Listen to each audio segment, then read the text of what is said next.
10 minutes after Hornet's planes departed, the final US air attacks of this long and costly day began rolling in. Chikuma sighted them first, at 1742 large, four-engined shapes. Lieutenant Cole Sweeney's B-17s were back, for the second time this day. He had only 6 aircraft with him this time, but propitiously he approached the battlefield at the same time as a separate flight of 6 flying fortresses from Barking Sands Airfield in Hawaii showed up, under the command of Major George A. Blakey. Blakey had been sent up to reinforce Midway's depleted air group, only to be told just before landing on the island that he should instead fly to the northwest and attack the 4th Japanese carrier. His group had been low on fuel, but he had complied. They also didn't have the gas necessary to make it up to a proper altitude, so they stuck to a comparatively low altitude of 3,600 feet. Despite being the first to attack, 2 of Sweeney's planes failed to drop during their initial runs, and, coming around to make a second pass, were actually the last to release their weapons this evening. Thus, Sweeney and Blakey didn't exactly attack in concert, but the Japanese could hardly tell the difference. The results were the same as the earlier B-17 attacks, namely nothing. The bombers droned overhead, the Japanese barked back at them, and the bombs all fell in the water. Chikuma reported bombs dropped astern of her at 1745, and more landing off her port side at 1749. However, Blakey's element gave Hiryu a scare. Hikocho Kawaguchi, standing on the blazing carrier's flight deck, stared back goggle-eyed as they thundered in at low altitude at 1815. The big Boeings were quite a sight. Once again, their bombs went into the drink, this time about 500 meters away from the ship. But these particular B-17s were low enough to strafe, and their intense 50-caliber machine gun fire managed to knock out one of Hiryu's anti-aircraft batteries, killing several gunners in the process. Thereupon, Sweeney and Blakey swung their bombers for home, although not in any organized fashion. Chikuma did not log the last of them as departing until 1832, as the American aircraft began retreating, some of them being chased out of the area by the remaining Zeros. The Japanese fighter pilots' moods were grim. They knew that they would be facing a water landing sometime in the reasonably proximate future. Hiryu would never handle another airplane. One by one, the Japanese fighters returned, continuing to fly their sad patrols above their burning carrier. Hiryu raced northwest, wreathed in smoke and flames. Hiryu's bombing did not spell the end of combat operations this day, but it did mark a watershed moment for the Americans, wherein they could switch their focus from gaining victory to consolidating their gains. As the reports of the successful attack came back to TF-16 and 17, Admirals Frank Jack Fletcher and Raymond Spruance began considering what actions were needed to conclude the day's activities. For Fletcher, the immediate priority was what to do with the crippled Yorktown. By 1639, all her survivors had been removed, a remarkably fast evacuation. She now lay dark and silent. Evening was coming, and the prospect of the Japanese attempting to force a night action was not lost on the commander of TF-17. Yorktown was a sitting duck. Given that Japanese search aircraft were in the area, it seemed reasonable to suppose that their warships would come gunning for her if given the chance. 6 of his destroyers were packed with survivors, making their participation in any surface action problematic at best. Wisely, Fletcher chose to vacate the area with all of his warships and move closer to Spruance's formation. At 1732, Astoria led the rest of Yorktown's escorts away from her, though at 1800 he ordered Destroyer Hughes to return once more to the derelict. Hughes's mission was to stand by Yorktown throughout the night and sink her if need be to prevent her being captured or boarded. If all went well, Fletcher would return for her in the morning. He had radioed Hawaii to send a fleet tug to her assistance, but the sight of Yorktown, forlorn and listing, dwindling against the horizon, was one that saddened many of the men crowded on board TF-17's decks. Yorktown had fought bravely, and she didn't deserve to end up this way. abandoned, a cast-off. Leaving her to her fate was a bitter pill to swallow. Beyond Yorktown's disposition, Fletcher also had to decide how best to prosecute the battle.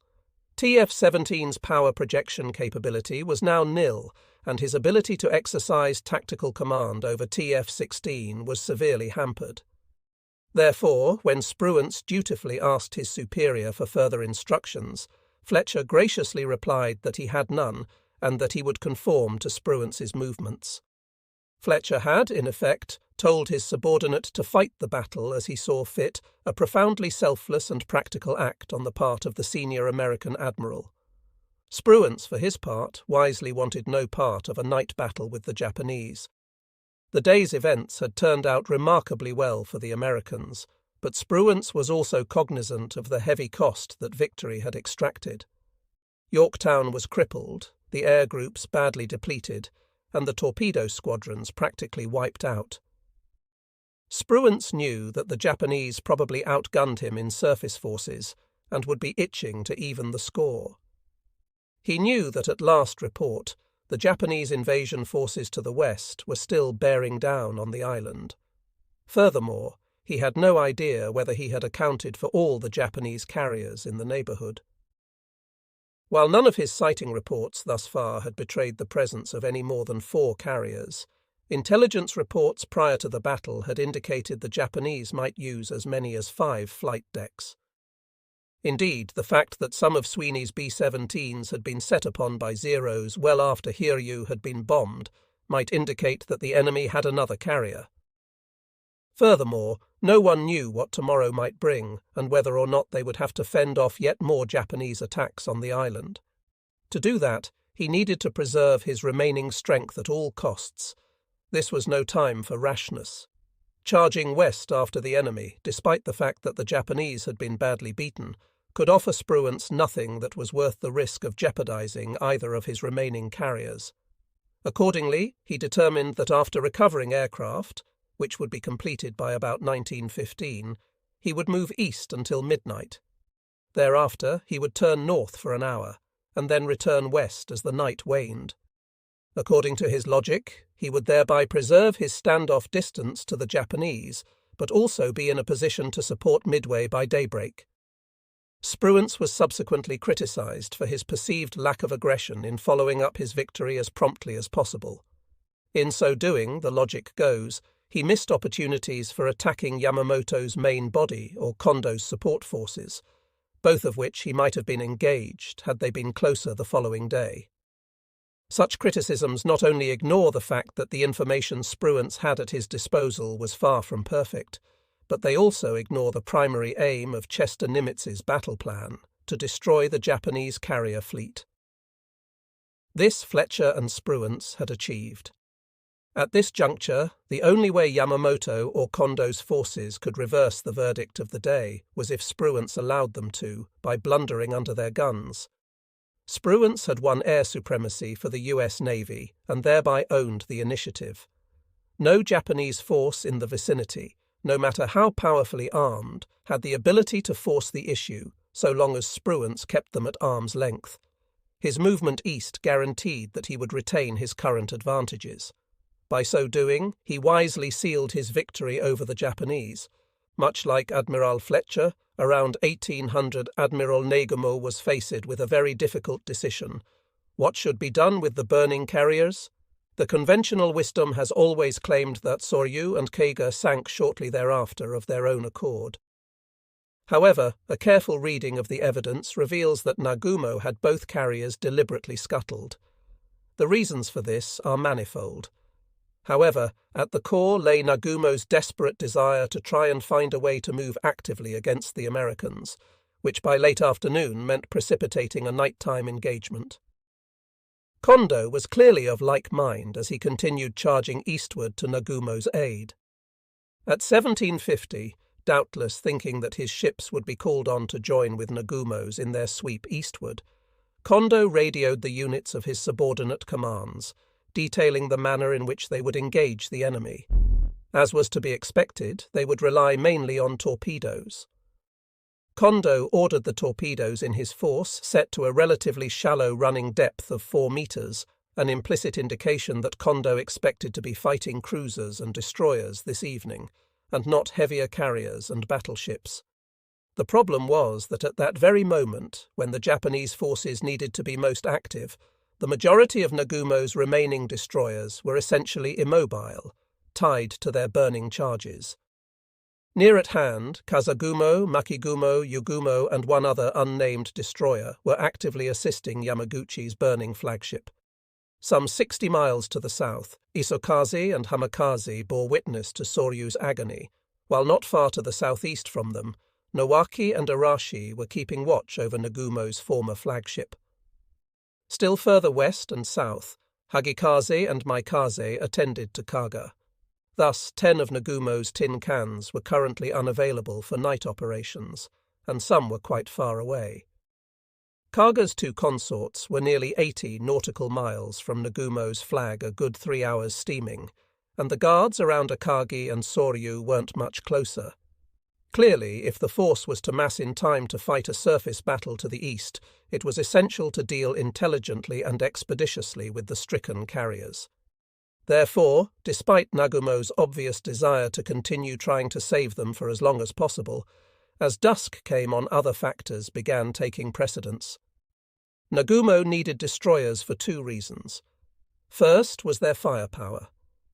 Unlike the Americans, who believed in the primacy of gunfire during night combat, the cornerstone of Japanese night tactics was the devastating Type 93 torpedo, more popularly known in post-war American parlance as the Long Lance.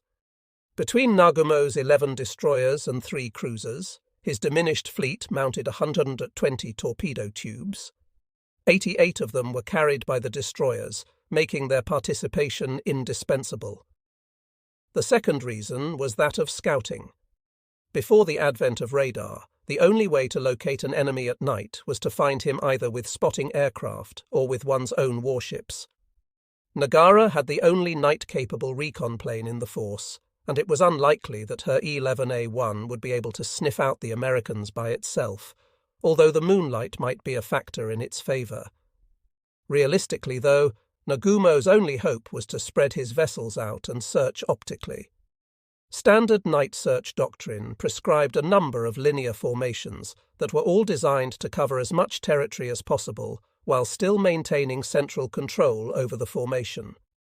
Once the enemy was found, the detecting ship would maintain contact, while the rest of the formation was pulled together preparatory to initiating a concentrated attack. The relationship between numbers of ships and searching was straightforward. The more ships available, the more area that could be searched. The converse was also true. Every destroyer absent this night would cost Nagumo as much as 15 kilometers of search frontage and a commensurately lessened chance of detecting the enemy. Consequently, the destroyers had to be freed up somehow. Simply rescuing the crews of the stricken carriers and leaving their hulks to founder was not an option. Nagumo and his staff knew that fire in and of itself does not normally cause ships to sink. While a fire may gut a vessel and utterly ruin it, without a mechanism for admitting water into the hull, a ship may float almost indefinitely even after the blaze is out. Such indeed was the case for all the Japanese carriers at Midway. None of them, with the possible exception of Akagi, as the result of her near-miss astern had received any underwater damage. And despite what Lieutenant Naganuma may have been witnessing in Soryu's engine rooms, none of the carriers seems to have suffered much damage to their watertight integrity. Therefore, none of them was likely to go down by herself any time soon. The destroyers themselves were also in danger. At 1830, having received a sighting report indicating, erroneously as it turned out, that significant enemy forces were approaching, the commander of Desdiv 4, Captain Ariga Kosaku, issued a startling order to Nowaki, Hagikaze, Hamakaze, and Isokaze. Each ship will stand by the carrier assigned to her and screen her from enemy submarines and task forces. Should the enemy task force approach, engage him in hit-and-run tactics and destroy him. Not only that, but American submarines were apparently still skulking about. At 1800, Akagi was advised to be on the lookout for one in her vicinity. The ongoing risk to the escorts loitering almost stationary around their charges, whose giant pillars of smoke could not help but attract unwanted attention, was increasingly difficult to justify. The only intelligent thing to do was to scuttle any carrier that couldn't make it back home under her own power. Of the 4 flat tops, Hiryu's condition was the most obvious to Nagumo. She was still capable of making 28 knots and appeared as if she might be salvageable. Akagi's situation was less clear. Indeed, her own crew was still trying to determine what the final outcome of their 9-hour ordeal was going to be. By now, they knew that their firefighting efforts had availed them nothing. The flagship was largely burned out and wrecked. But there remained the possibility that her engines might yet be made operational. At 1820, an engineering party again attempted to descend into her machinery spaces to assess their state, but was turned back by conditions below. Finally, at 1915, her chief engineer announced to Captain Aoki that there was no longer any possibility of her operating under her own power. Aoki knew that the jig was up and wasted no more time giving the order at 1920 that all hands should prepare to abandon ship. He signalled Nowaki and Arashi that they should come alongside to begin transferring her personnel. Kaga and Soryu's status, though, was ascertained and acted upon rather more quickly. Starting at 1732, Captain Ariga began sending out feelers to the other escorts to assess their status. He radioed Isokazi, ordering her to continue standing by her charge, but also inquiring whether Soryu might be operational if her fires were brought under control. The reaction of Isokazi's skipper, Kta Toyoshima Shunichi, to the question of whether Soryu's smouldering, motionless hulk could be made operational is unrecorded. In the event, Isokaze took her time in answering, finally responding at 1802 that Soryu had no chance of navigating under her own power and that her survivors had already been taken on board.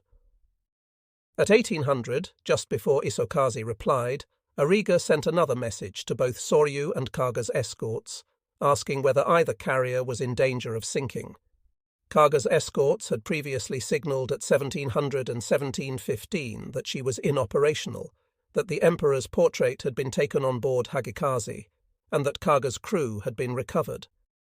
Maikaze reiterated this same message again at 1750. Consequently, neither Maikaze nor Hagikaze bothered to reply to Captain Ariga's 1800 query.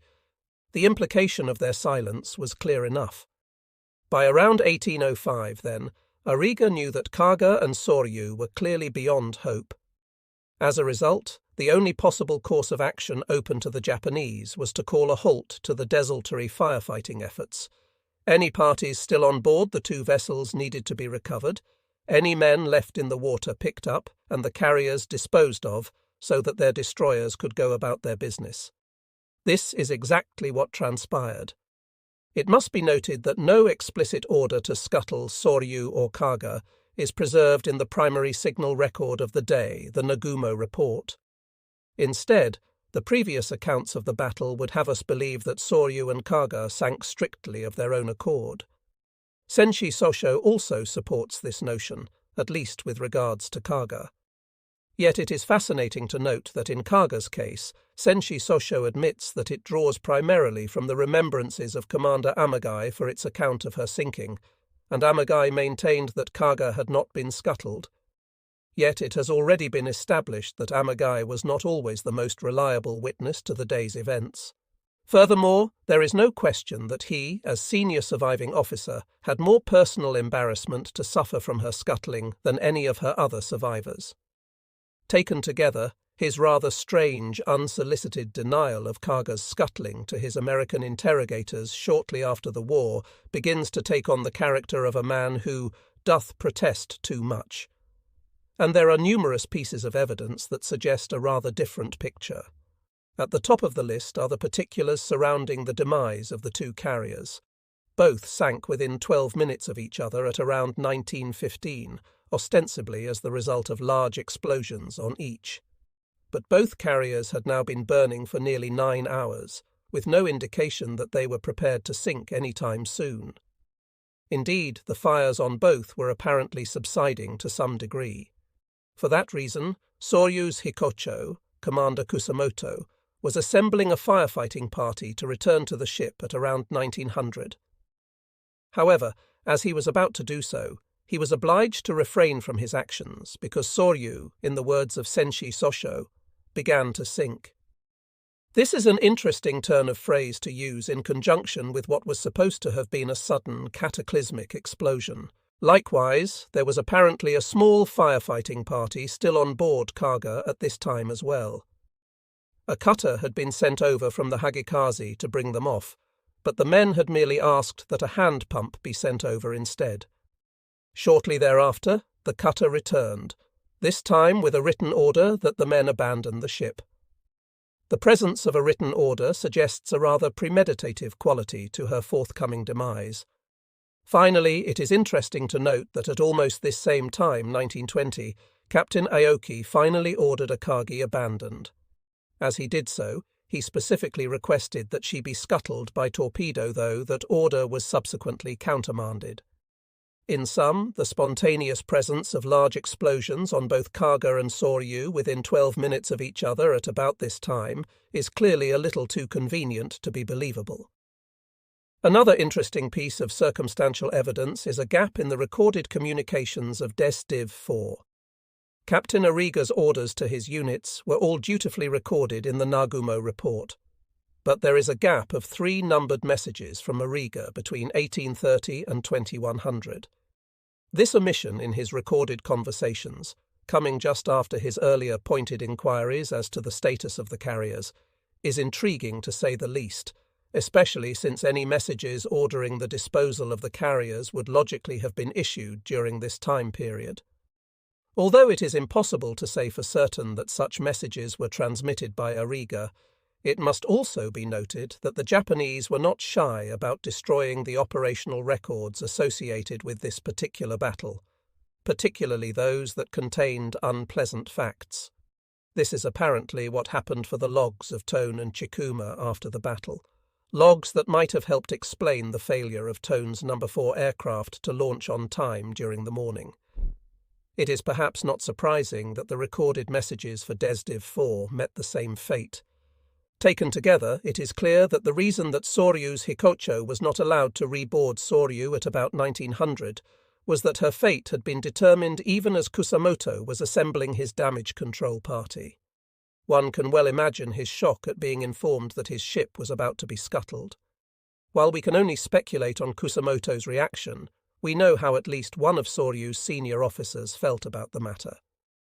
On board Isakaze, Soryu's gunnery officer, Commander Kanao, greeted the news that she was shortly to be scuttled with rank incredulity.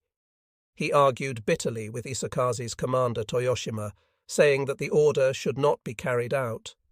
Japan, Kanao asserted, had already won the war, and that instead of sinking Soryu, the destroyer ought to be towing her home instead. Toyoshima, apparently divining that Kanao was unwilling or unable to drop the matter, finally instructed a nearby sailor to accompany the overwrought officer to Toyoshima's own cabin, so that he might get some much-needed rest. Grudgingly, Kanao left the destroyer's bridge and went below. Once in Toyoshima's cabin, his exhaustion finally overcame him, and he passed out. With Kanao out of the way, Toyoshima was able to begin preparations for the grim business at hand. Soryu, however, was not yet completely abandoned. Lieutenant Naganuma and his small party of men had finally made their way out of the engine spaces. The vessel was empty of life and burning all around them, and they were not yet outside the ship's structure. To Naganuma, it appeared that she had also taken on something of a list. From where they stood, it looked like the only way out was up another companionway and through a hole made by a bomb hit. Yet all around them were flames and hot metal. The railing on the stairway was a light peach colour from the heat. Looking around, Naganuma and a few of the men found some water in buckets. Pouring it on themselves, they charged up the stairway, only to be driven back by the intense heat. Naganuma determined to try again. Pouring another bucketful over himself, He clenched his eyes shut and ran for it.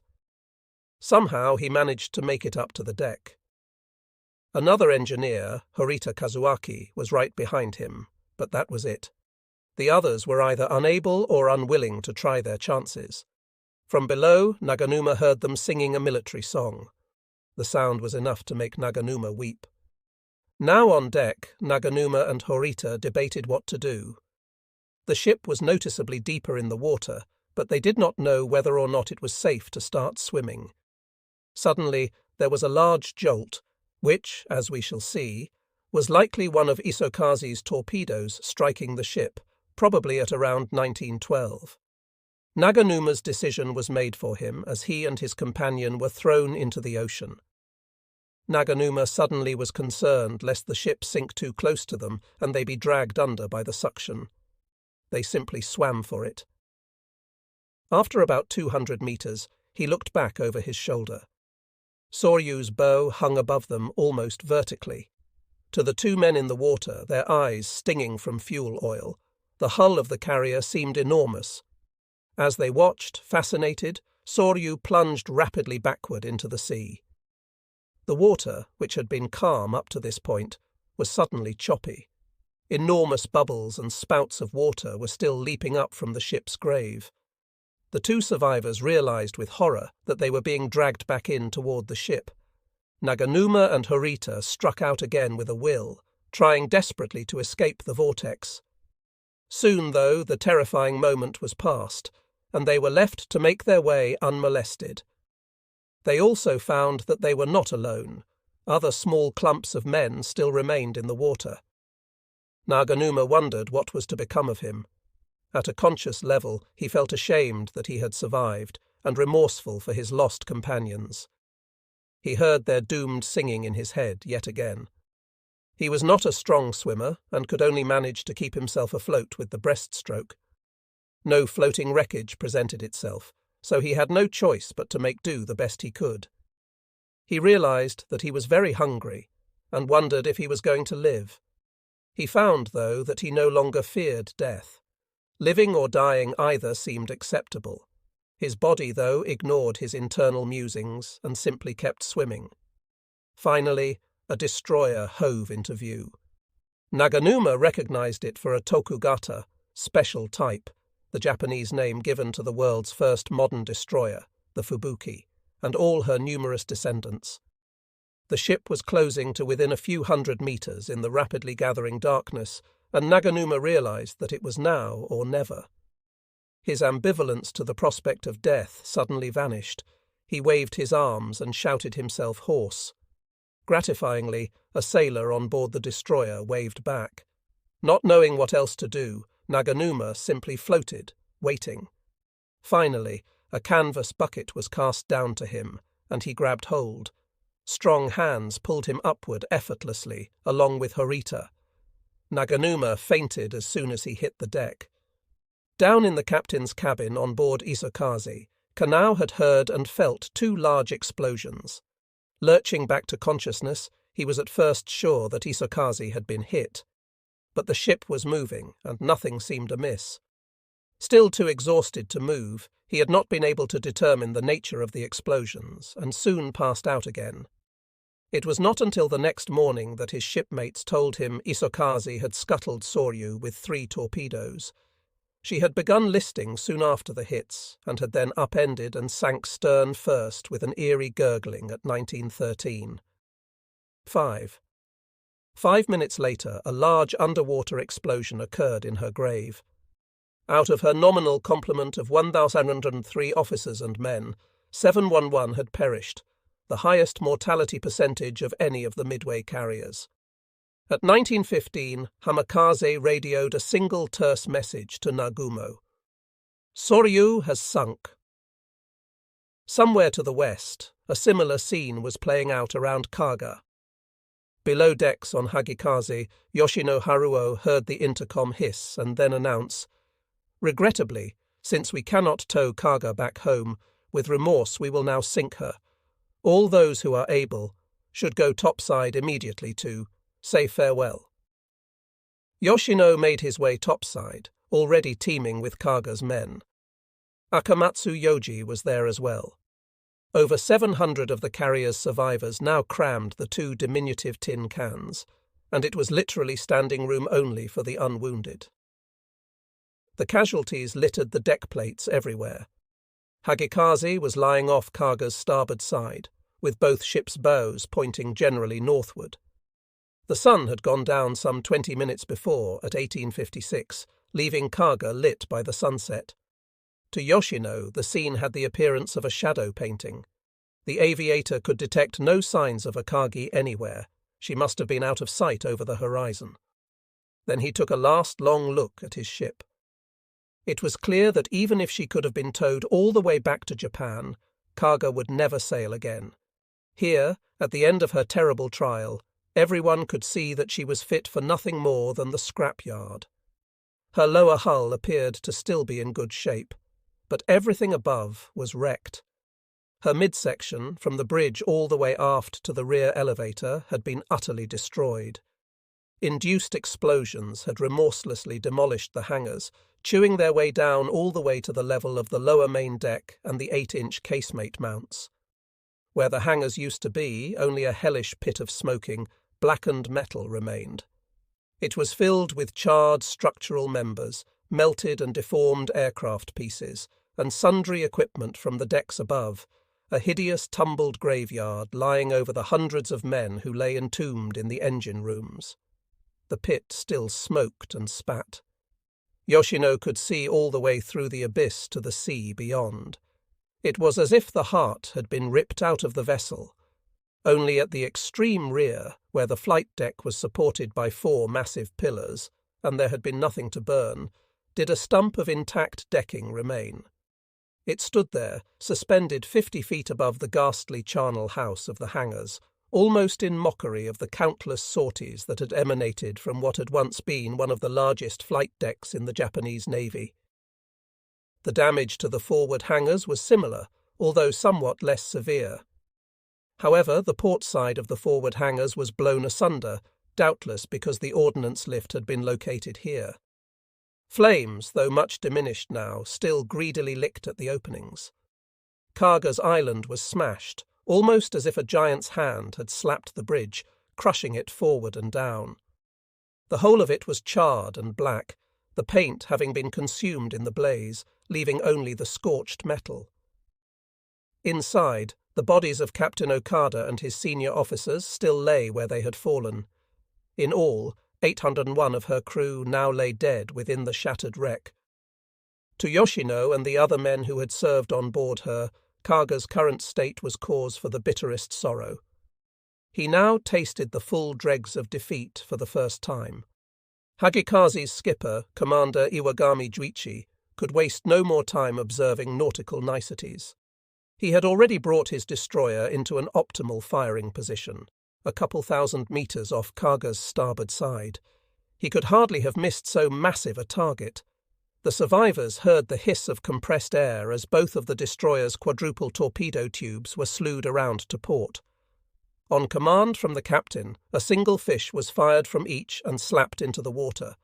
Japanese torpedoes were weightless, and there was no telltale trail of bubbles to mark their progress. The refugees simply waited. Japanese destroyer men knew their business, and no one doubted the outcome. Just over a minute later, 2 enormous waterspouts announced the hammering arrival of the torpedo's 1,000-pound warheads, striking Kaga slightly aft of midships. The power of the hits heaved seawater several hundred feet into the air, whereupon it cascaded back down in white clouds to smother the smoking wreck beneath. There were no other explosions. Kunisada arrived on deck only just in time.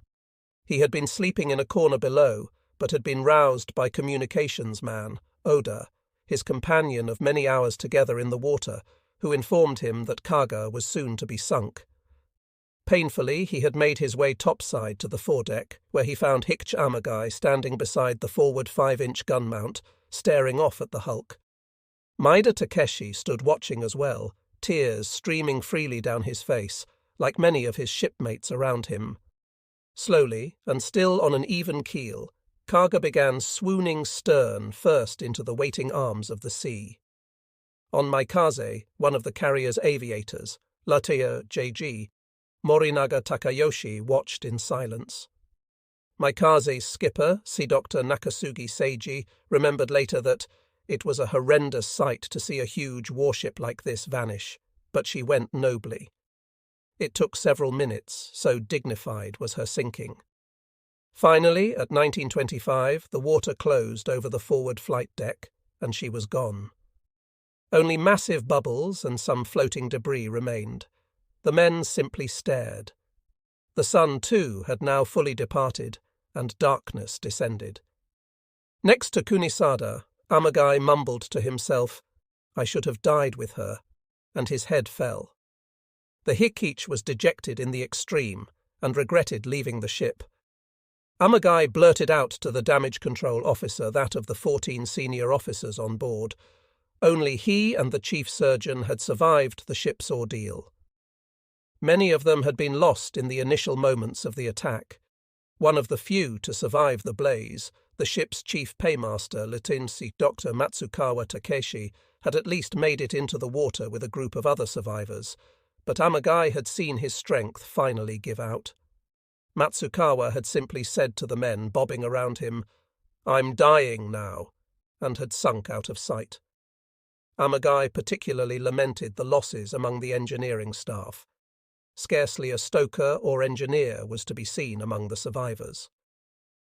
Kunisada consoled Amagai as best he could. The lieutenant, too, felt that he should have shared the carrier's fate, but there was no helping it now. Wrapped in these sombre thoughts, both men felt Hagikaze's deck plates begin vibrating as the destroyer worked up speed. She and Maikaze were clearing the area, heading toward Akagi. Kaga was left alone to drift down into her watery grave, some 17,000 feet below. Meanwhile, to the north around Hiryu, the last of the Zeros was finally down by about 1910.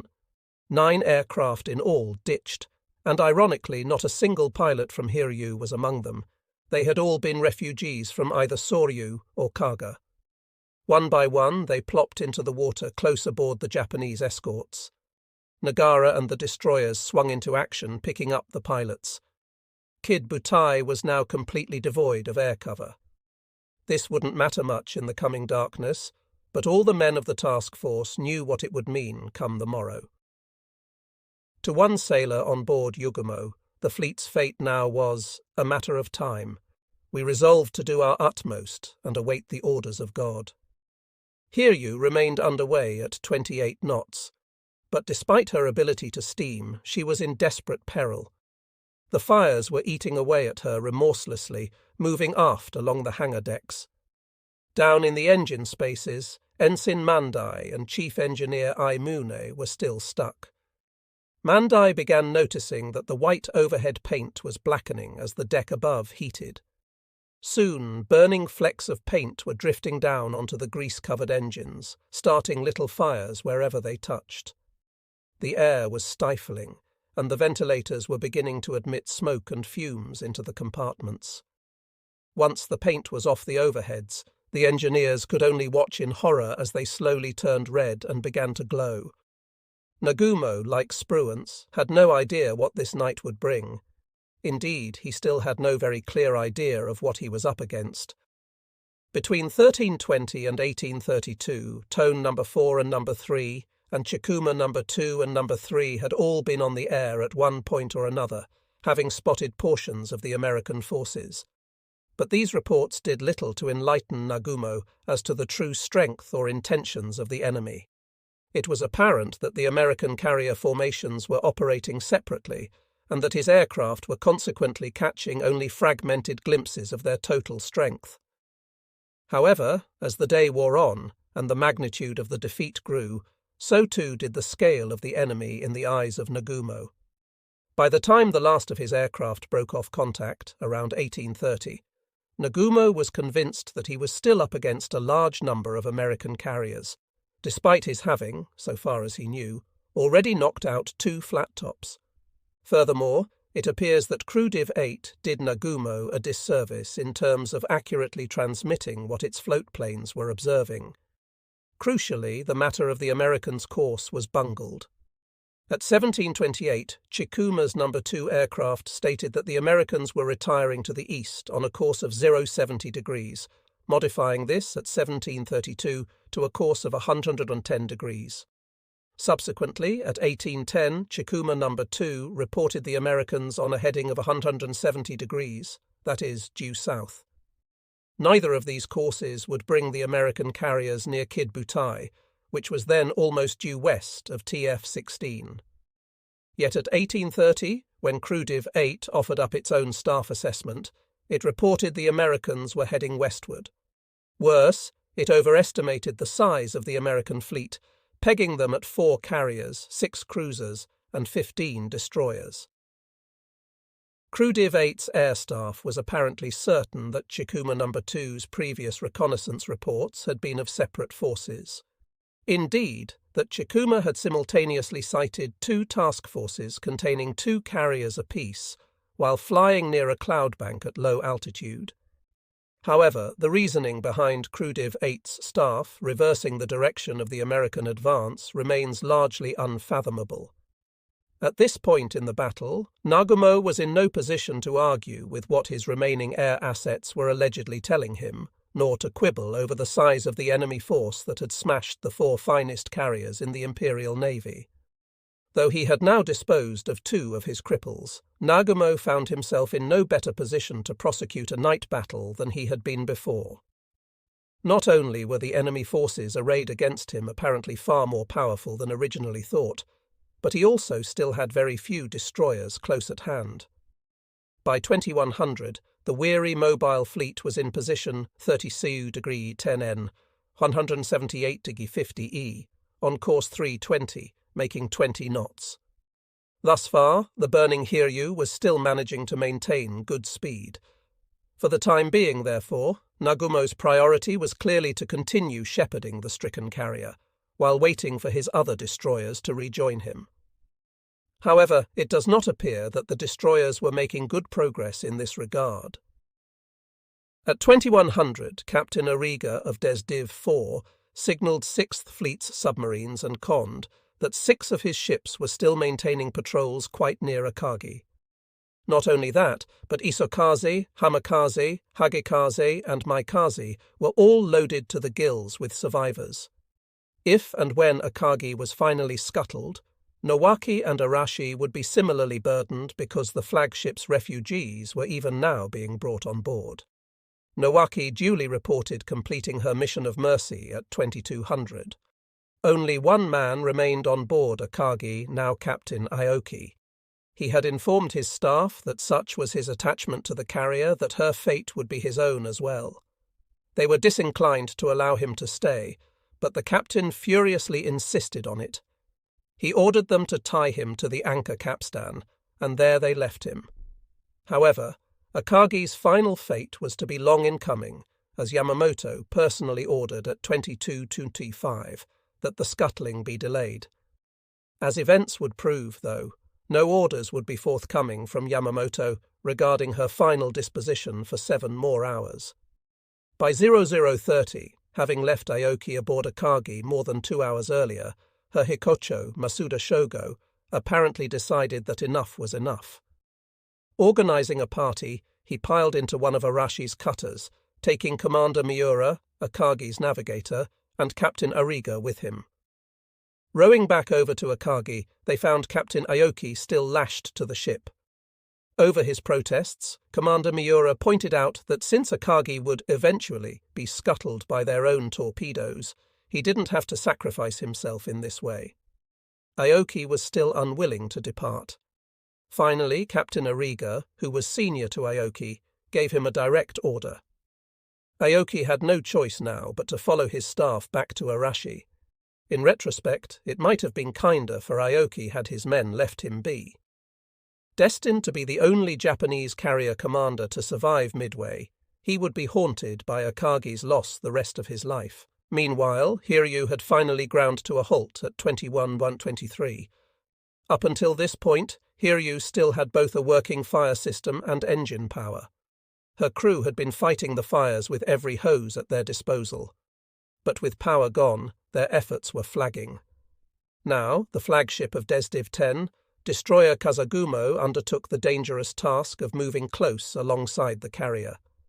Her sisters, Makigumo and Tanikaze, also played hoses across Hiryu's wounds, pouring water into her. Even these efforts were not enough, though, and at 21:30, Kazagumo headed over toward cruiser Chikuma so that the latter could pass across more lengths of hose to her. The result of all these efforts was that Hiryu had now taken a 15-degree list to port as her hangar decks filled with firefighting water. This list made things very difficult for Kazagumo as she worked alongside the convulsing carrier.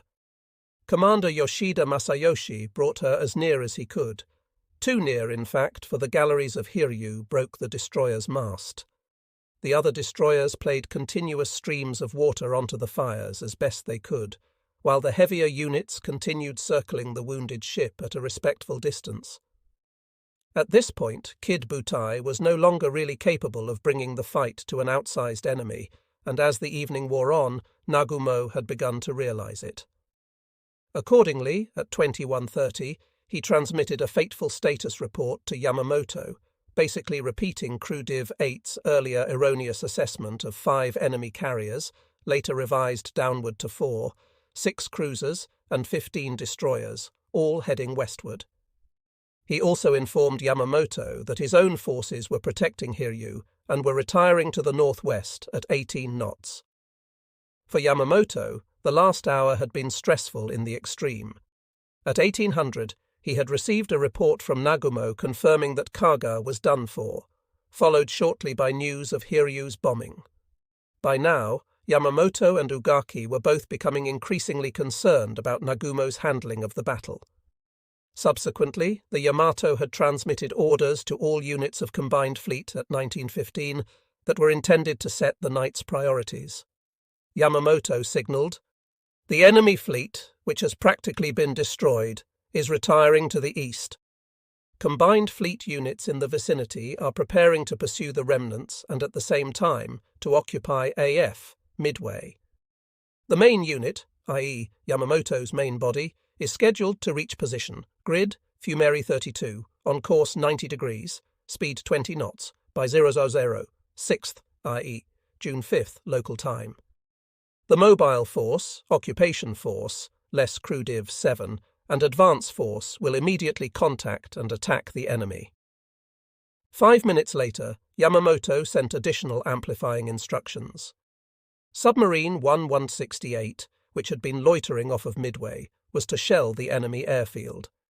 Meanwhile, Kurita's Crew Div 7 was to approach Midway and deliver another shellacking as soon as was practicable. In layman's terms, the effects of these two sets of orders were to goad both Kond and Nagumo into initiating a surface action ASAP, while the main body continued coming up in support. The invasion of Midway was still officially on, and in preparation for that, the airfield conclusively had to be put out of commission. To say that these transmissions were somewhat divorced from reality is a gross understatement. Yamamoto was trying to run his ruined battle by remote control, while completely unaware of the tactical conditions pertaining. In the words of Ugaki, though, Combined Fleet staff believed that the fate of this operation entirely depended upon the night engagement.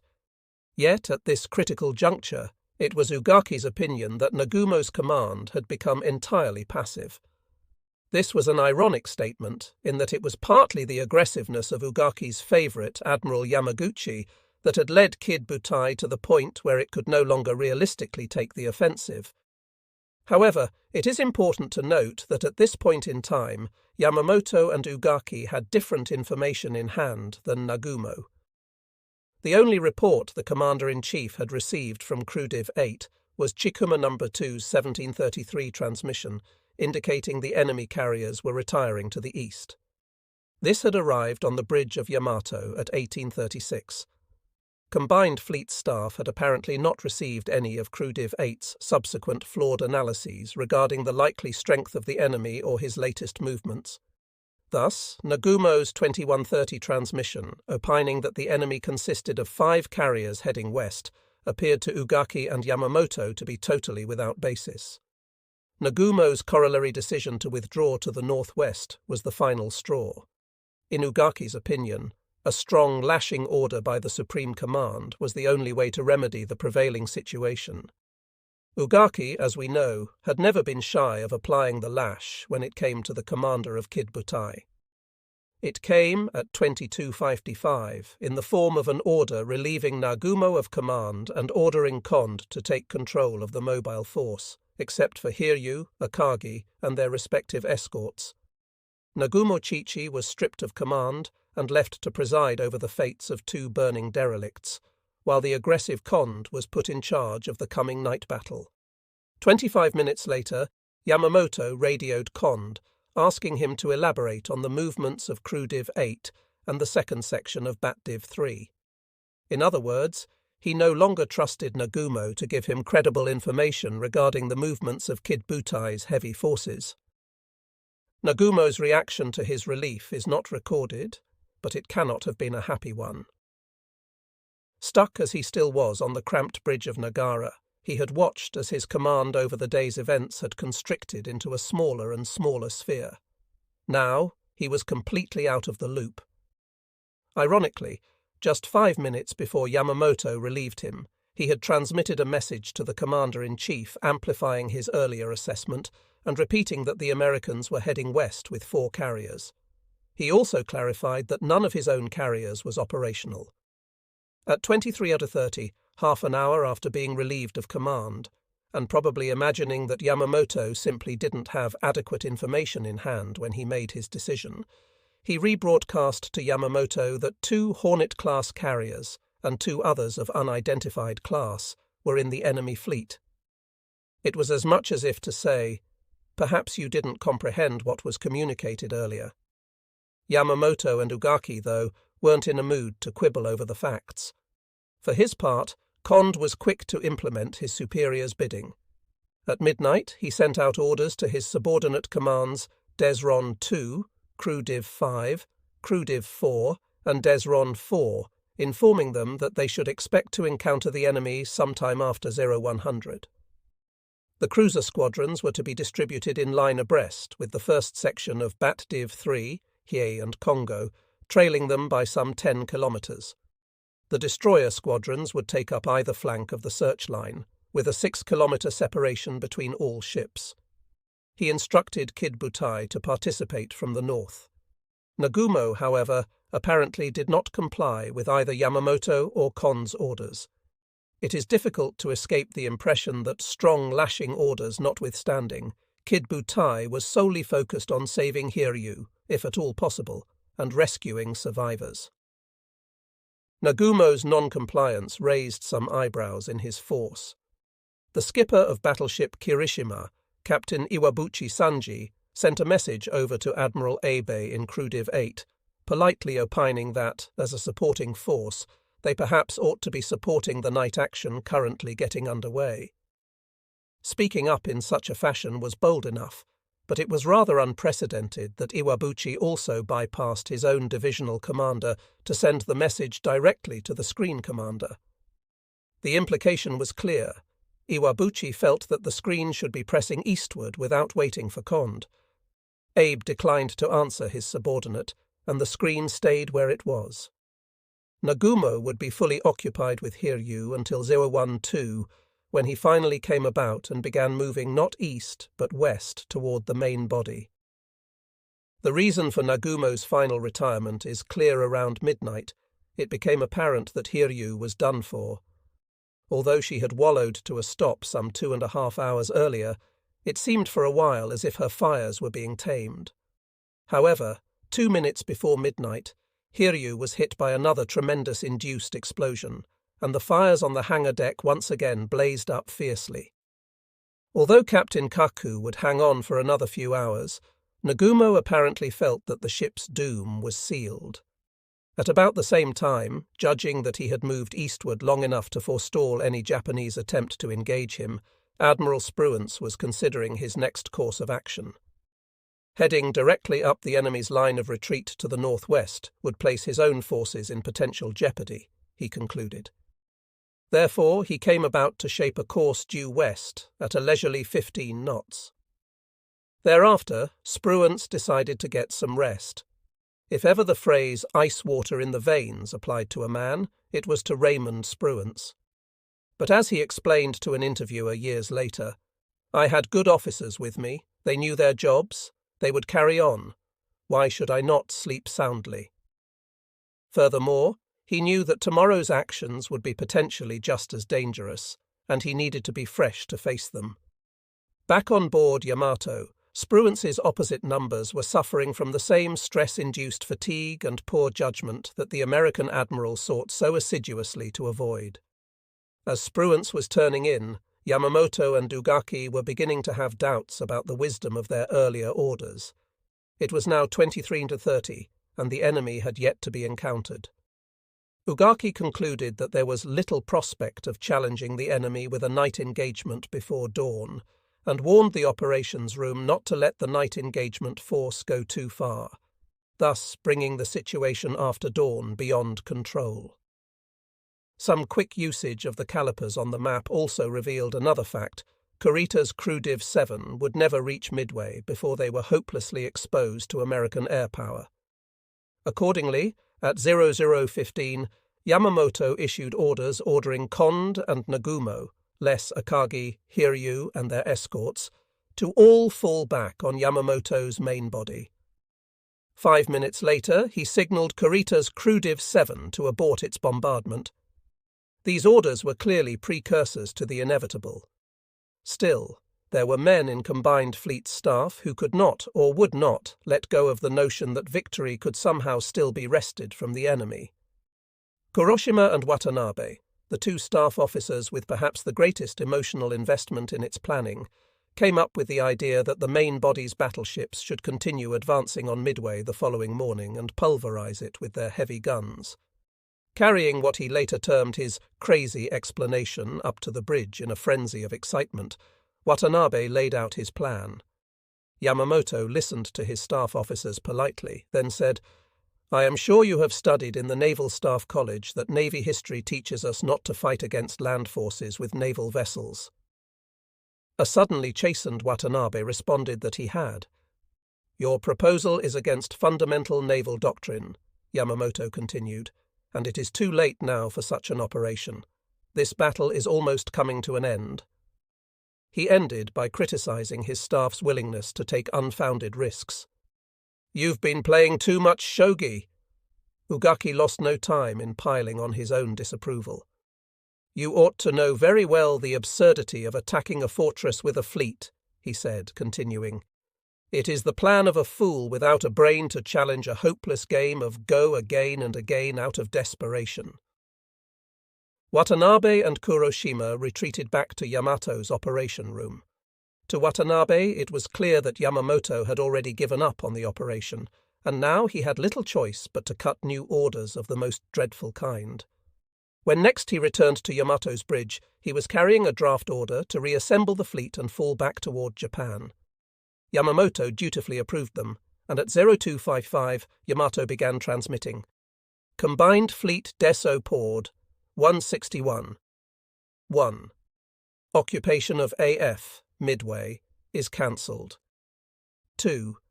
The main unit will assemble the occupation force and the first mobile force, less the Hiryu and her escorts, and will carry out refueling operations during the morning of 7 June. 3. The screening force, Hiryu and her escorts, and the Nishin will proceed to the same position. 4. The landing force will proceed westward, out of Midway's air range. The Japanese had been defeated, and it was time to cut their losses." Yamamoto continued hurrying east with the main body to meet up with the shattered remnants of Nagumo's force. Of all the Japanese formations now in the vicinity of Midway, Admiral Kurita's 4 cruisers were by far the most exposed. They had been racing east, led by Kumano, with her sisters Suzuya, Mikuma, and Mogami in train. Destroyers Asashio and Arashio, as well as the oiler that had been accompanying them, had long since been left behind. Crew Div 7 contained 4 of the swiftest ships in the Japanese inventory, capable of knocking down 35 knots. They were using a healthy dose of that speed now. Each was heavily armed as well, sporting 10 8-inch guns and a lethal battery of 12 24-inch torpedo tubes. They could inflict enormous harm on Midway's airfield if they could get within range. By 22:45, Midway was tantalizingly close. Unfortunately for Kurita, Yamamoto's orders cancelling the bombardment mission had mistakenly been first sent to Crew Div 8, not Crew Div 7, resulting in a delay of more than 2 hours before he finally received them about 02:30. By this time, Midway was less than 50 nautical miles away. To the men on Kumano's bridge, the order was a bitter disappointment. They had come so far, only to have to turn about at the last moment. Having no choice, however, Kurita ordered his force to a new course to the northwest, to close on the main body. At 02:15, Kurita's force was sighted by the American submarine Tambor, which was surfaced in her patrol area. Tambor noted an unidentified force to the south of its position, composed of 4 large ships bearing 279 true from Midway, course about 50 degrees. Having been warned that U.S. ships might be in the area, Lieutenant Sea Dr. John W. Murphy came south, paralleling and shadowing them, but hesitating to radio a notice while still trying to identify the ships. Shortly after, Tambor temporarily lost contact in the gloom. At 02:38, though, the submarine found her quarry again, noting with surprise that the ships now appeared headed north toward her. It was true. Just before this, Kurita had finally received the mistransmitted recall order, and at 02:30 commenced to change course to break off to the north. This sent his 4 swift cruisers heading directly toward the skulking Tambor. However, almost immediately a sharp-eyed lookout on board Kumano sighted the American submarine ahead and to port of the Japanese column. The flagship immediately flashed the warning, "Aka, Ake, red, red," down the line, ordering an evasive turn in echelon to port. Moving at high speed, Kurita's squadron was thrown into confusion. Kumano cut very sharply to port, heading almost due west before rounding back to a northwest course. Behind her, Suzuya only turned about 45 degrees and quickly found herself closing on the flagship. She swerved to starboard, cutting across Kumano's wake and barely missing her astern. Next in line astern, Mikuma conformed to Suzuya's movements, finding herself off Suzuya's port beam. Seeing Suzuya veering away to starboard to avoid ramming Kumano, Mikuma likewise adjusted her own course more to the west to avoid becoming entangled with the flagship. In doing so, though, she brought herself directly into the path of the southernmost cruiser, Mogami. Mogami had sheered out of line very sharply to port, then watched as the rest of the formation appeared to be making off to the northwest, leaving her behind. Her skipper, Captain Soji Akira, thereupon corrected her course yet again, turning back to starboard to head more to the northwest in pursuit of the flagship. It was at this moment that Mikuma suddenly hove into sight, crossing Mogami's bow right to left. At the last second, Soji attempted to turn back to port, but it was too late. Mikuma's captain, Sakayama Shakao, did not see his sister ship coming up from the south, and held course due west until almost the last second. So it was that Mogami, still desperately turning to port to avoid the unavoidable, rammed Mikuma almost directly under her bridge. The blow was glancing, as such things go. Captain Soji's last-second manoeuvring at least resulted in Mogami's hitting her sister fairly obliquely. Nevertheless, the impact of a 13,000-ton cruiser travelling at 28 knots could not help but be calamitous. Amid the cacophonous shrieking of tearing steel, Mogami's thin, graceful bow ground itself to destruction on Mikuma's heavy armour belt. By the time her forward momentum was fully checked, Mogami's prow had been spectacularly crumpled all the way back to the No. 1 main turret. What remained was 40 feet shorter and wrenched almost perpendicularly to port. Mogami lay dead in the water, drifting backward from Mikuma. Mikuma's damage was fairly minor. Her plating was stove in around the wound, but the majority of the damage was above the waterline. However, a fuel tank next to boiler room No. 4 was leaking oil from a gash 20 meters long and 6 meters wide. Other smaller gashes could be seen below the No. 2 5-inch gun mount and the mainmast. There was no other option except for both ships to get back up to speed as best they could and make their way out of the area.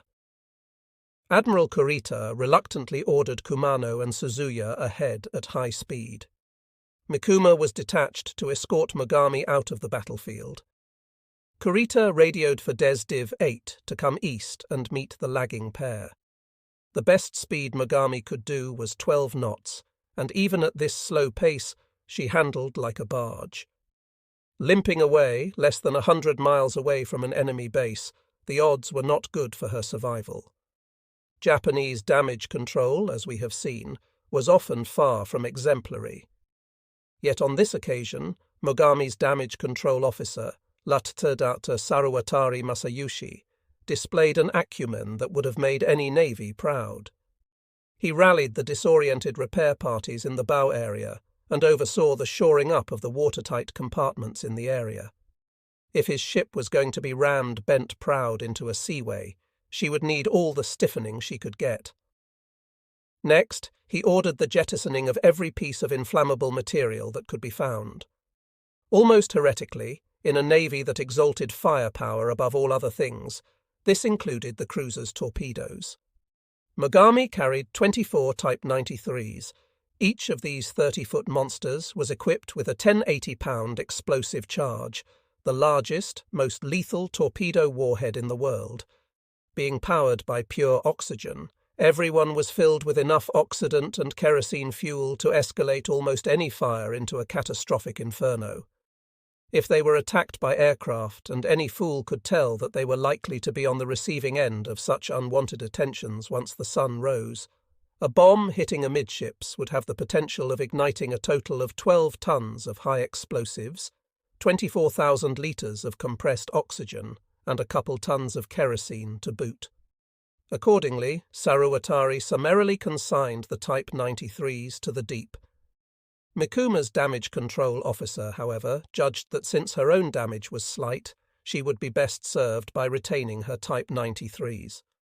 The comparative wisdom of these two decisions would be graphically demonstrated over the following days. Meanwhile, out in the gloom, Tambor remained blissfully ignorant of the havoc she had caused, and even the identity of the prey she had stalked.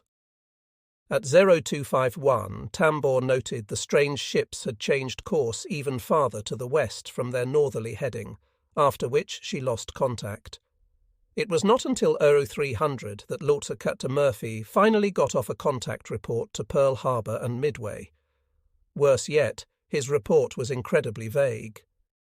Since the unidentified vessels had been moving at high speed and changing direction several times, Murphy was reluctant to give a course for them and reported only many ships. Nor did he even suggest that they might have been enemy vessels.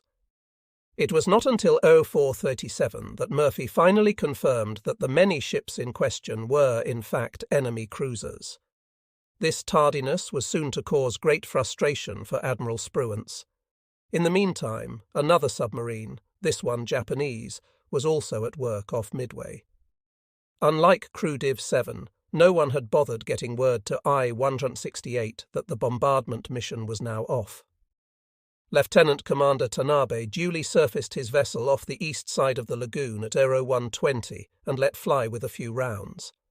It wasn't long, however, before the marine gunners made out the low silhouette of the Japanese sub and began answering back. When the searchlights flipped on, pinning Tanabe's sub in their beams, he decided that that was enough for one night and submerged again. His 8 rounds landed mostly in the lagoon and caused no damage to the American base.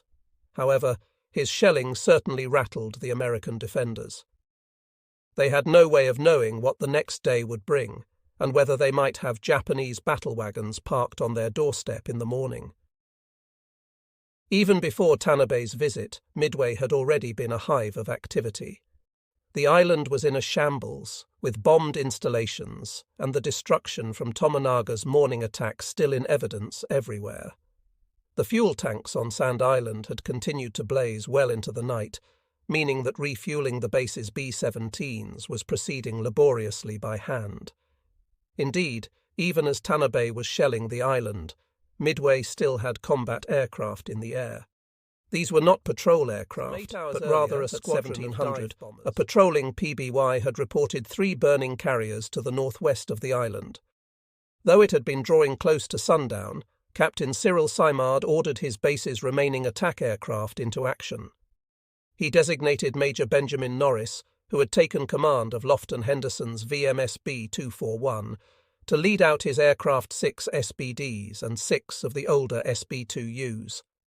However, Norris, mindful of the toll Zeros had extracted previously, opted for a night attack, with he and his men taking off at 19:15. 2 hours later, Simard ordered Midway's 8-strong PT boat squadron to proceed to the same area. Neither mission was successful. Norris and his squadron found the sea empty, Kaga having sunk just 10 minutes after they had taken off from Midway. The weather had closed down in the interim, and the marine aviators found themselves battling squalls and a low overcast in pitch darkness on the way home. Major Norris now paid the price for requesting a night mission, as he apparently became disoriented in the gloom. His squadron members suddenly noticed that their commander had banked into a sharp descent. His squadron followed him from 10,000 feet down to a mere 500, then broke off when they saw what was coming. Norris and his plane were never seen again. Some of Norris's men became lost on the way back to base, and the last of them didn't land until 01:45.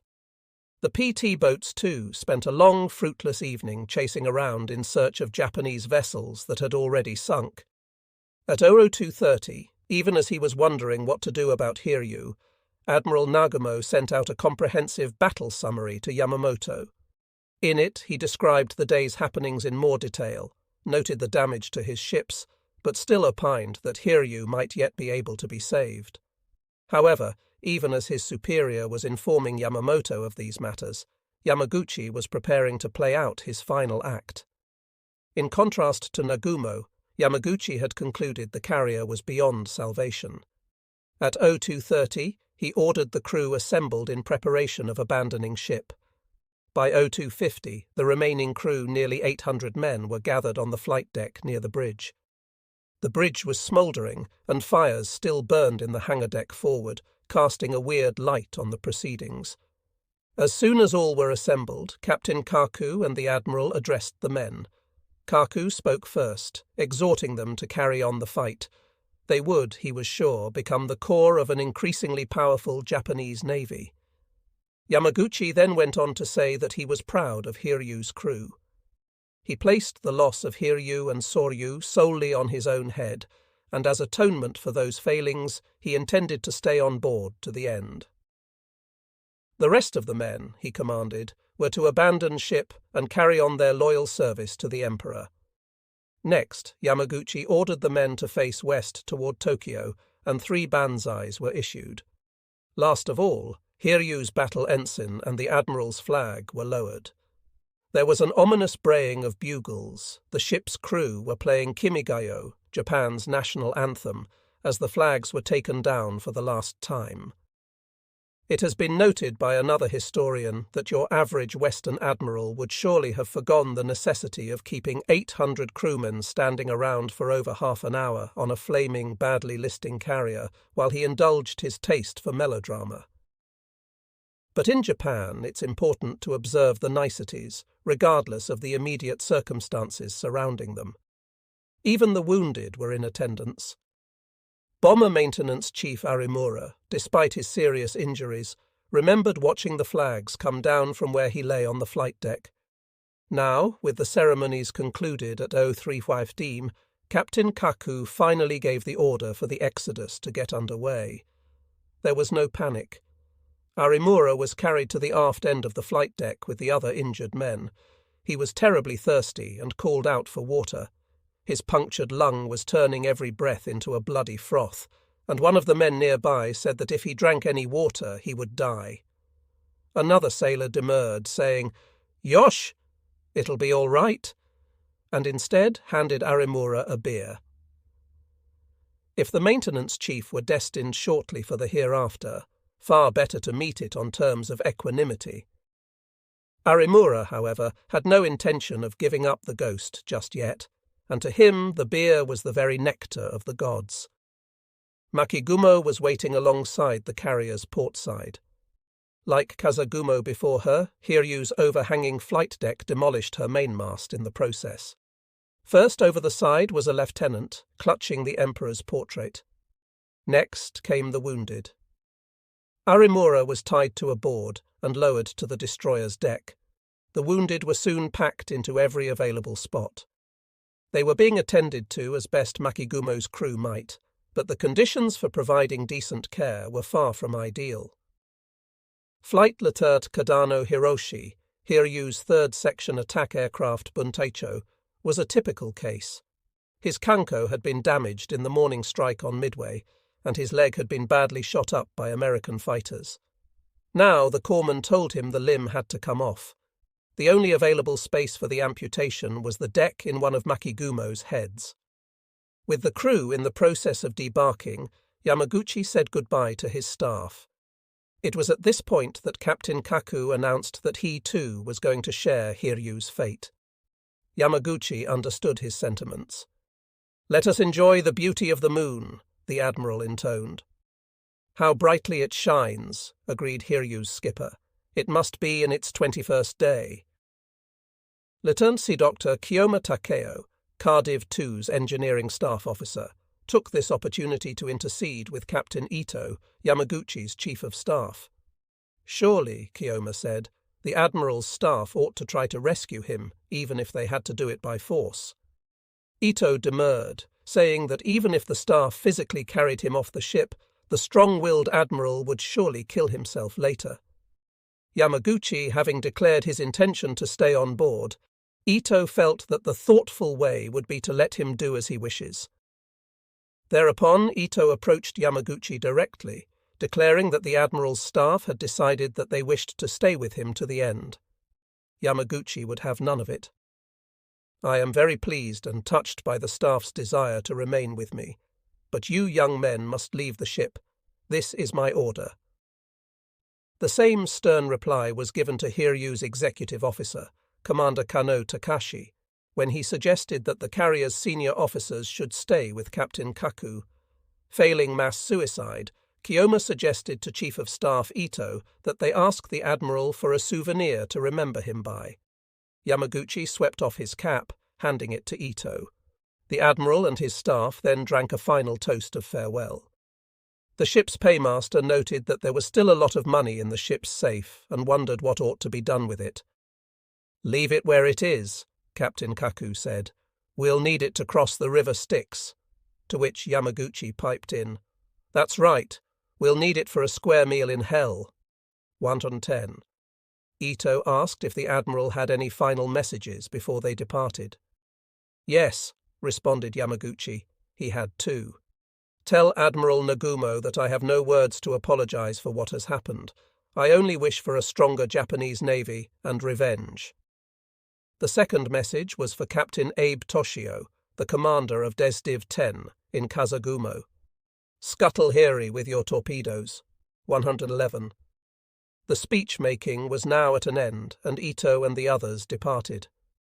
But it was not until 0430 that all of Hiri's crew finally left the ship, with Ito and Kaima being the last off. As Kaima climbed down a rope into a small boat, he lost his composure at the prospect of losing the greatest man he had ever met in his whole life. He had been on the admiral's staff since December 1940 and was the longest-serving staff member in Yamaguchi's entourage. 112. Looking back at the still-burning Hiri, he could see Kaku and Yamaguchi standing on the bridge, waving. 113. What happened to the captain and admiral after that is anyone's guess. They certainly could not have made their way below to their cabins, as these were in the bow of the ship, which was wrecked by the fires. Where Kaku and Yamaguchi met their end will remain forever unknown. At 0510, with the sun already rising in the east, Makigumo prepared to carry out Yamaguchi's final wish. 114. Kazagumo was already departing, leaving just Hiri's plane guard destroyer to do the deed. As a precaution, Makigumo's navigator, Lieutenant Commander Tamura, was sent back to the carrier to ensure that everyone was off the vessel. Climbing back on board, he made his way to the bridge, but found no one there. Tamura returned to Makigumo. The loudspeakers suddenly blared out on the destroyer. "We are right now going to torpedo and sink Hyrie. Battle stations torpedo port side, target Hyrie bearing 90 degrees. Prepare to fire." Everywhere on board, men were weeping, her survivors clutching the railings. Makigumo fired a single Type 93 torpedo. It ran too deep and missed her. Circling to starboard to double the range, her skipper, Commander Fujita Isamu, fired a second. This one hit fairly far forward, near the ship's starboard bow gangway. The explosion was spectacular, shoving the carrier's prow out of the water and bouncing it to port. 1:15. Unusually, there was no huge water column, as was the case with most Type 93 hits. Most likely the fish had struck far enough forward that it had simply blown through the relatively narrow hull structure there, venting much of its force laterally into the water beyond.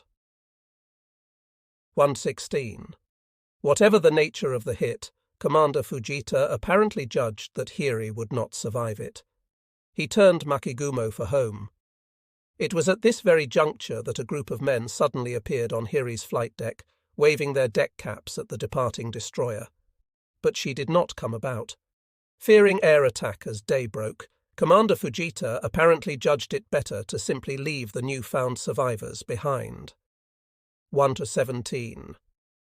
Rather callously, he blinkered back to the men, a signal whose meaning is now lost, as none of the survivors on Hyrie's flight deck had the ability to decipher his message. 118. Then he cleared the area. This is all rather strange, because Fujita apparently had every opportunity to promptly come about and rescue these hapless survivors in a timely fashion, thus saving destroyer Tanikaze from the rather long, dangerous, and ultimately futile mission of mercy that she would be ordered to perform on the morrow. On board Nagara, Nagumo and his staff were grappling with how to atone for their failures in battle. Chief of Staff Kusaka was finally having his burns and other wounds attended to in Nagara's sick bay when his second-in-command, Captain Ishii, approached him. The other staff members had made up their minds to commit suicide, Ishii said, and he urged Kusaka to convince Nagumo to do the same. 119. In response, Kusaka ordered Ishii to assemble the staff in the sick bay. Then he laid into them.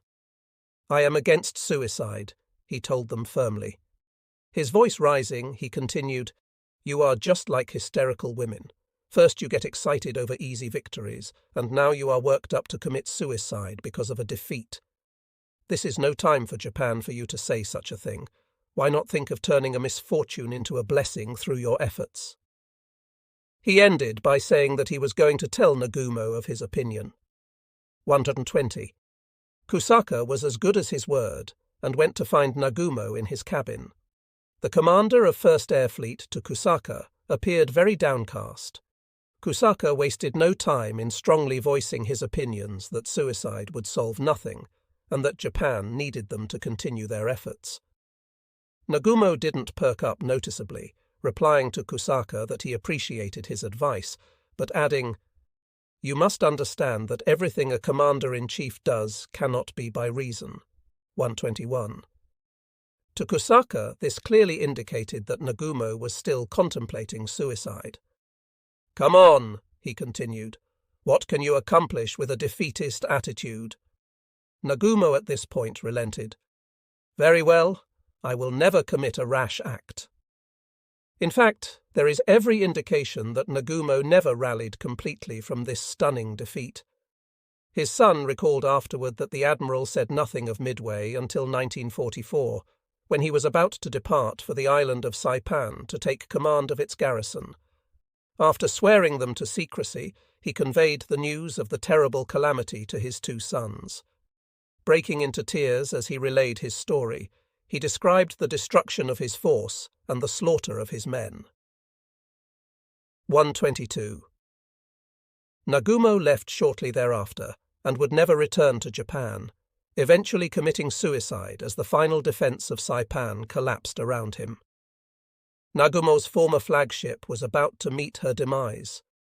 Much like her fires, the debate over what to do with Akagi had sputtered fitfully all night on board Yamato.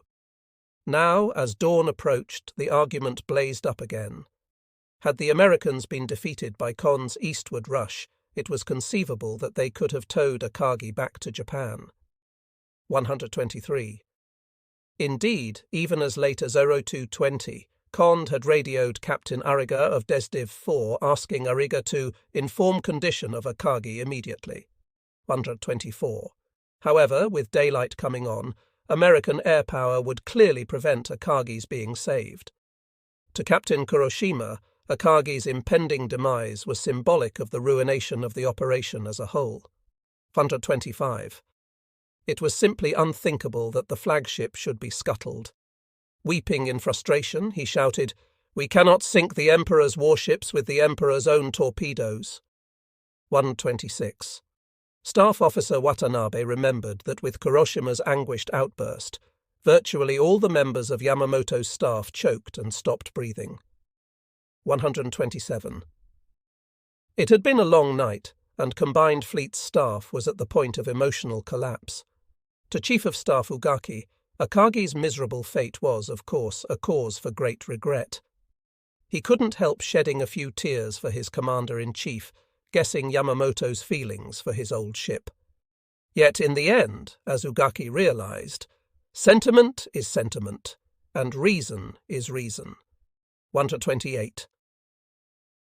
Yamamoto concluded the same thing.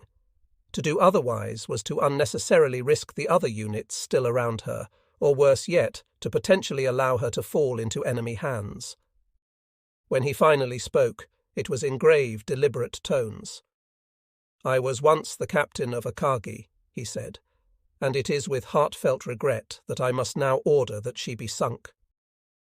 Answering Kuroshima's concerns over the manner of her disposal, he added, "I will apologize to the Emperor for the sinking of Akagi by our own torpedoes." 129. At 0450, the word finally came down to Captain Ariga that Akagi was to be scuttled, some 17.5 hours after the beginning of her ordeal.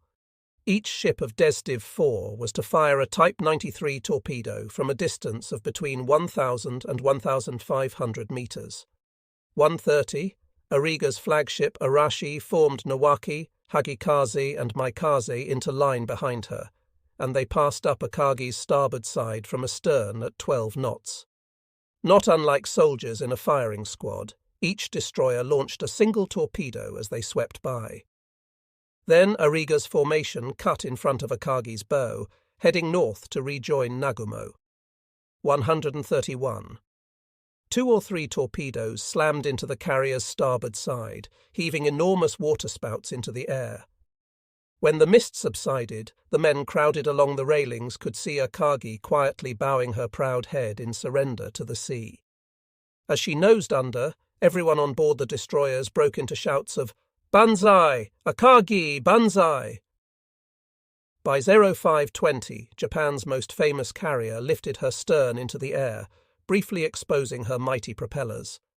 Then she was gone, as if pulled down by a huge hand, as Maikaze's commanding officer described it, carrying 267 crewmen with her into the abyss.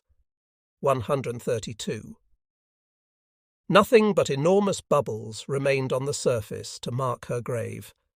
The morning sun rising over Nagara's stern mocked the limp national standard hanging there. Even as Akagi was sliding down into oblivion, Nagara's bow was pointed west, carrying Nagumo ever closer to the main body. Around the diminutive flagship clustered a sadly shrunken formation. Kirishima and Haruna, now the largest ships in Nagumo's fleet, plodded stolidly along on either side. All around Nagara, their decks carpeted with survivors, paced the force's destroyers.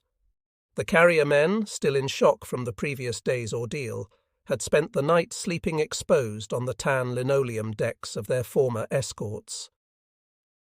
133. Now, with light creeping over the horizon, they continued to lie where they had fallen, too exhausted or injured to move. Nagumo's flight operations commenced at dawn, but they were a pale shadow of yesterday's undertakings. On board the cruisers and battleships, solitary engines coughed to life, echoing hollowly over the water. It was nothing like the dull roar of entire squadrons that had thrummed with life the day before. At 0441, Chikuma sent up her No. 1 and No. 4 aircraft to make sure the Americans weren't following their retreat. 134. It wasn't much in the way of air power, but it would have to do, for far from going into his shell, Nagumo was actually looking for openings to renew the battle with what meagre assets were left to him. No fighters would be overhead this day, and the weather was clear. Men that had cursed the fog a few days earlier now prayed for its return. Defeated, Nagumo and his men knew they had no choice now but to steel themselves for whatever dreadful consequences might accrue from their current state. If American carrier aircraft found them now, they would be almost powerless to repel their attacks.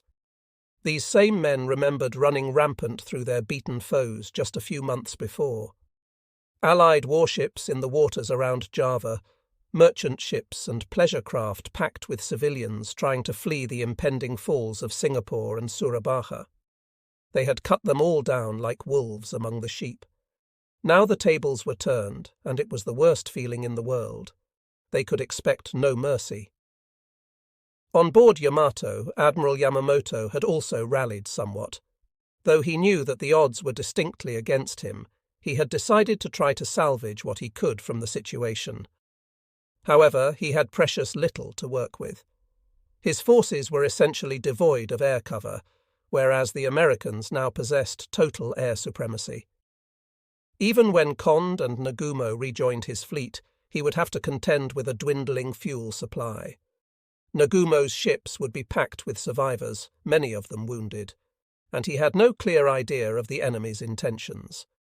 Nevertheless, he retained enough of a sense of opportunism to recognize that since the American carriers were near at hand, operations in the Aleutians could proceed unmolested.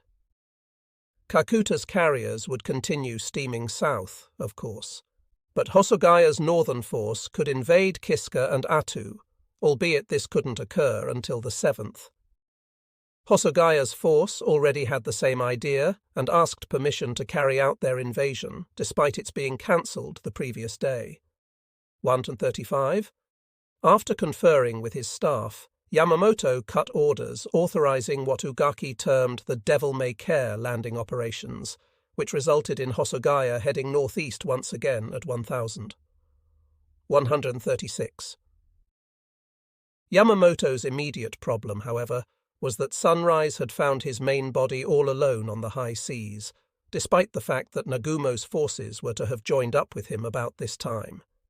Yet even from high atop Yamato's mighty fire control director, there was still no sign of Kid Butai.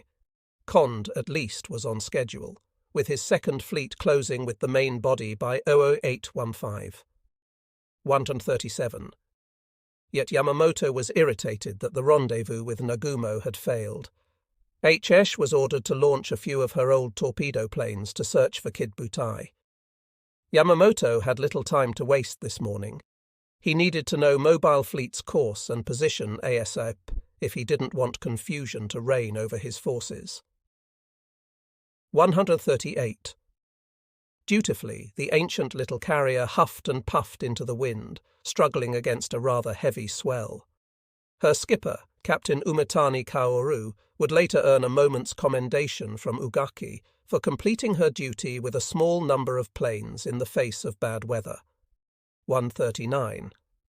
One by one, the old torpedo planes rolled down her pitching deck as she sent forth her small but tangible contribution to the battle's history. The planes discovered Nagumo in short order, steaming a bit to the north and east of Yamamoto's course. After a brisk exchange of messages, Nagumo was able to set a converging course. Chikuma would subsequently sight the reassuring pagoda superstructures of the main body 37 kilometers distant at 12:05. By 1300, Crew Div 8 was taking station within the main body. though the last of the destroyers would not close with Yamamoto till 1700. 140. However, far more interesting than the discovery of Nagumo's truant force would be a startling encounter had by another of Hiryu's planes just a short time later. At around 0700, not long after takeoff, one of these aircraft unexpectedly stumbled across Admiral Yamaguchi's flagship, drifting on the blue Pacific. Hiryu was still visibly burning, but seemed in no immediate danger of sinking. The pilot passed right down her length from bow to stern, then banked back over her starboard beam, with the aircraft's observer taking photographs as they went. His snapshots froze Hiryu near the end of her dreadful ordeal, and remain among the most dramatic photographs of the war in the Pacific. Perhaps most amazing of all, the aviators could clearly see men standing on the flight deck, waving their caps. Hiryu's plane began tapping out a sighting report at 0720.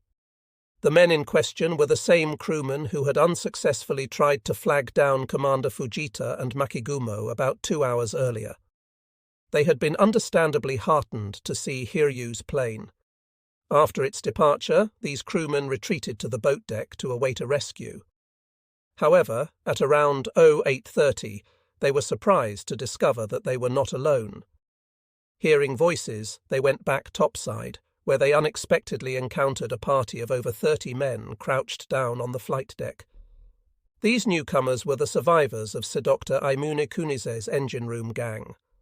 Long ago, heat and smoke had driven them from the engine control room containing the voice tube that was their communications lifeline to the bridge. Having lost touch with Staff Engineering Officer Kuma, the latter had presumed them dead hours before abandoning the ship.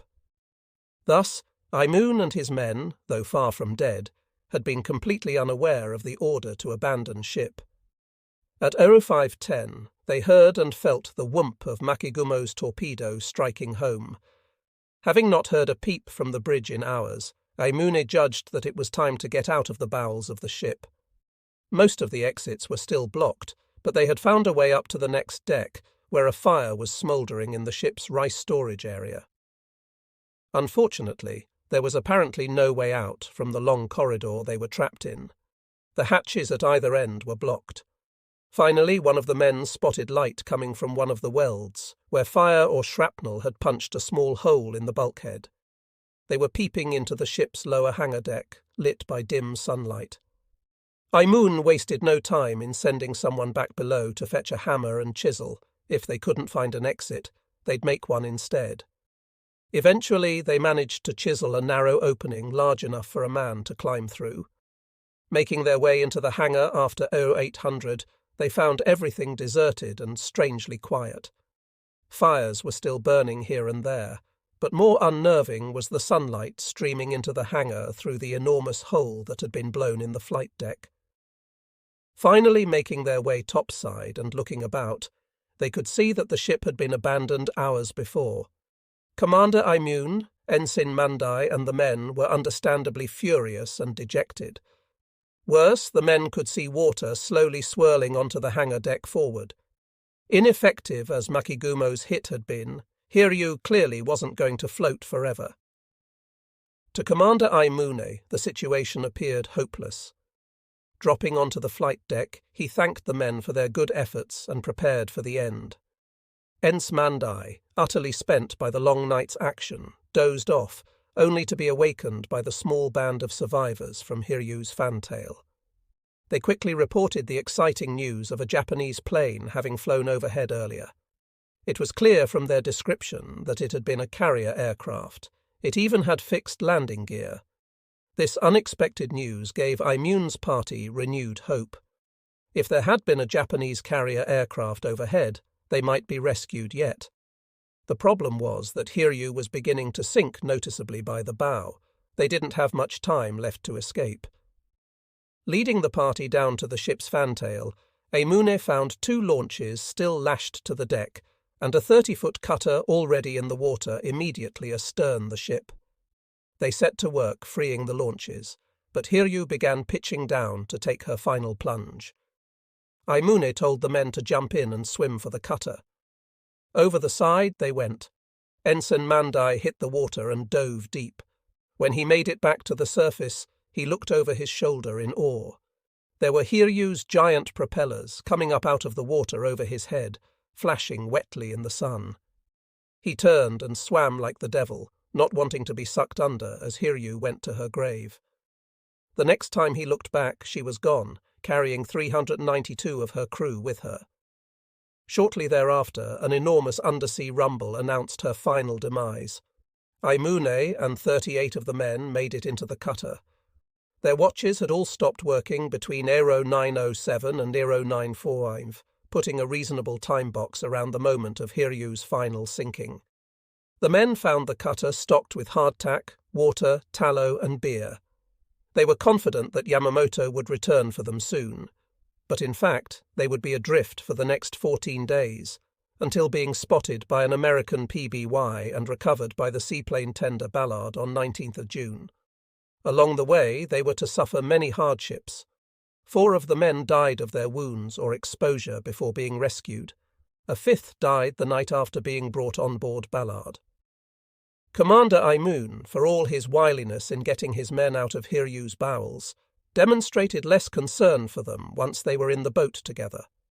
Despite their dire collective circumstances, he insisted on consuming more than his fair share of the food and beer.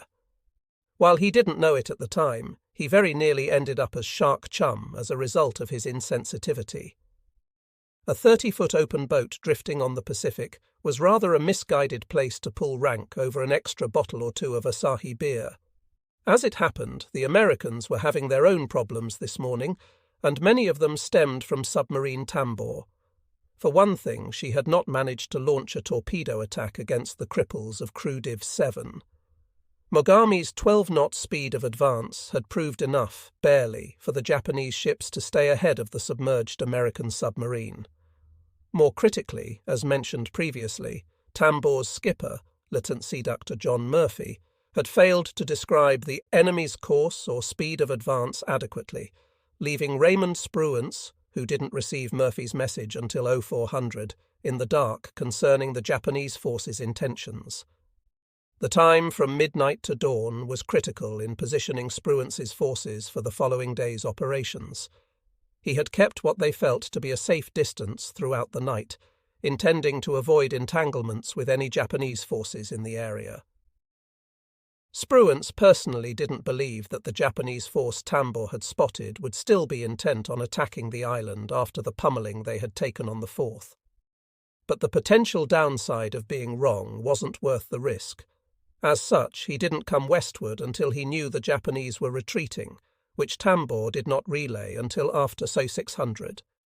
Had Spruance had this information in hand sooner, it would have measurably increased his odds of inflicting greater harm on the enemy than was to be the case. Nimitz, an ex-submariner, was understandably furious with Murphy's performance, subsequently relieving him of command. In fact, the American submarines as a whole had performed poorly. Of 12 boats, only Nautilus, the oldest of the lot, had actually managed to attack the enemy. Beyond not being optimally positioned for launching follow-up operations, American air power was also badly depleted. Midway's various squadrons, except for the PBYs, had been savaged. The Marines were down to just 4 fighters and about 12 dive bombers. Many of the other aircraft left on the atoll were either unflyable junk or too badly shot up to participate in combat. Midway had, in fact, been flying damaged aircraft back to Hawaii during the night. A flight of 4 B-17s was waiting to take off, even as Tanabe's I-168 had been shelling the lagoon. Dawn on the 5th therefore found the atoll's air power nearly crippled. Based on Tambor's initial reports, though, the first item of business for Midway was to attempt to localize the Japanese units Murphy had sighted.